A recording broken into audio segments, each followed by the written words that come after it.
a continuation of my previous video where I mentioned continuing the work on copper tonight as we are in the Hour of Venus. Look at that. Look at that acetate that deposits up there and drips down. Beautiful, right? So I separated off the two bottles, jars like this one, into the wine jug. So we have the solution that has separated from the metallic powder that was still at the bottom, and I have added a more concentrated menstruum into this jar, and you can see the powders being lifted and dissolving, bubbling, floating through the solution, breaking down and uniting with the water in a process of dissolution, dissolving the copper, oxidizing in solution, not by means of fire, by means of fire within our water, not by means of external heat, fire in solution, being that oxidative presence of the peroxide met with the simultaneous presence of the acetate ion binding with higher affinity to the copper, releasing some bubbles. So the copper dissolves and we have a deeper and deeper blue solution. What a lovely color it is, huh? And so perhaps I will continue more. I have plenty of copper to dissolve, to create mineral from. However, I don't see now, secrets in alchemy, right? People keep things secret. It's part of the magic of it, part of the glitz, and no one who is doing it for the right reasons is doing it for glitz, though, right? And the show, the magic of it. We're using peroxide and vinegar right here, right? These are common household items. However, your standard peroxide and vinegar are not so concentrated. Your regular peroxide is about 3%, your regular vinegar is about 5%. So I've gotten more concentrated peroxide and vinegar. I have some 12% peroxide, some 45% vinegar.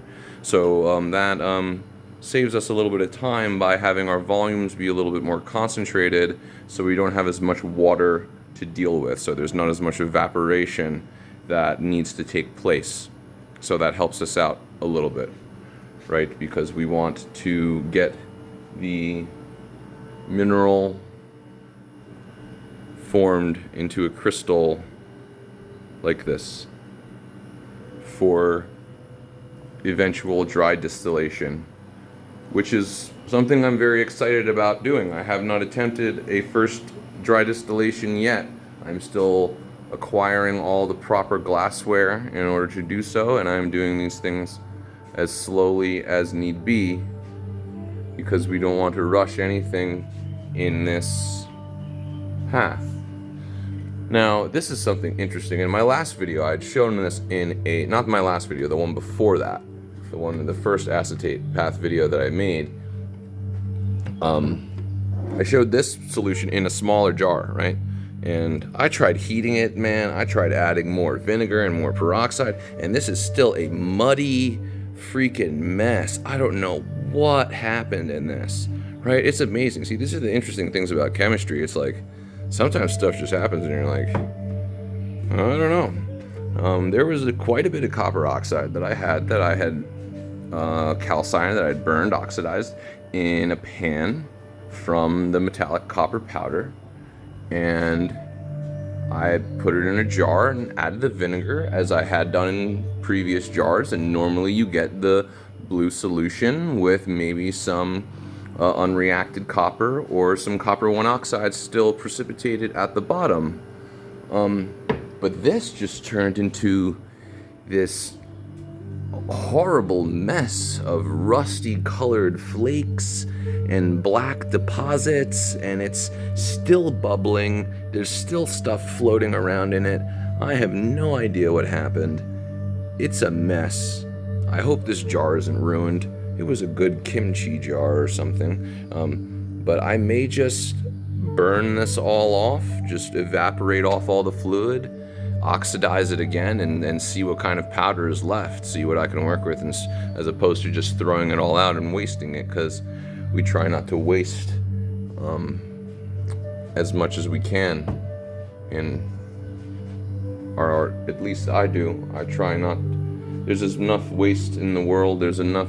I mean, you get enough waste from just loss, like, little bits of copper that form on the sides of the jar, on the lid or whatever. And you gotta. I just try to keep on top of it, keep them clean, and you do what you can. But there's I think I can get all this metal to dissolve. That's what I want to start out with. I don't think I'm gonna see what happens with this jar. Give it a little bit of time. Do a little swirl. Those chunks down there, they're pretty chunky. I might have to break that up with a spatula. But I love that. Look at those drips on that oily acetate color. That is pretty fucking cool. It's getting concentrated in there. And let's see what it looks like on the top there. That looks pretty interesting. It's almost like an oil slick. Interesting. This stuff smells different too. This concentrated peroxide and vinegar has quite a different smell about it. But we will see how things go. That is pretty dark in there, and that's almost like the jet black of the copper acetate crystals that I had shown in the jar. You can say Shiva says hello. And here we are. We can I'll show some other cacti we have here. The Trichocereus bridgesii. These are the mothers. The base is that they've been through some shit. A little bit sunburnt. I hadn't neglected them for a long time, to be honest with you. It was cactus abuse. But I just sized them up into a bigger pot. It's been raining quite a lot here, so I brought some of these cacti inside to be by this dehumidifier so they can get nice and dry, because they've gotten a lot of water, and I just fed them recently. So that's good. I would like to start more copper, since it's probably still the hour of Venus, just about 12. We got 15 minutes. And under the dissolution zodiac, but I don't want to have too much. I don't want to have too much copper acetate solution to deal with. Just make a little bit of crystals at a time. No need to rush. I would like to. I think by the fall, I will set up for a dry distillation of the copper acetate crystals, so I can begin to see how that works. I can set up outside on a nice fall day. I love this little board here. We have a little bit of water, and I can draw things on this board, and they just disappear as they drip. So we have Venus, another drip formed. But you see, as you see, we have Venus.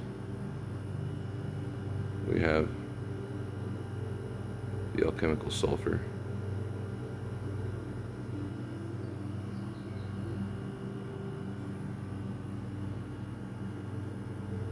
Spiral.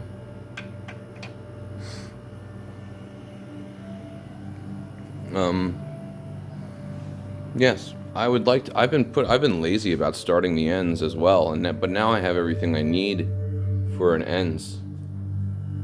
I really I prefer to work with fresh herbs, obviously, because that's where the life force energy is still intact and the essential oil is most there. It's still the most present and concentrated in any fresh herbs. So I don't try not to use too many dry herbs. However, I did just receive 2 kilograms of kratom,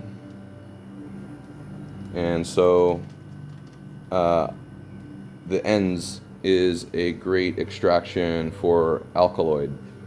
So while an oil from kratom would be interesting if I had enough fresh leaf, that was possible, but getting the metrigenine extracted and condensed in a nice way, I think the ends will serve quite well for that purpose. So we'll see where we can go with the ends with that, as well as with other things.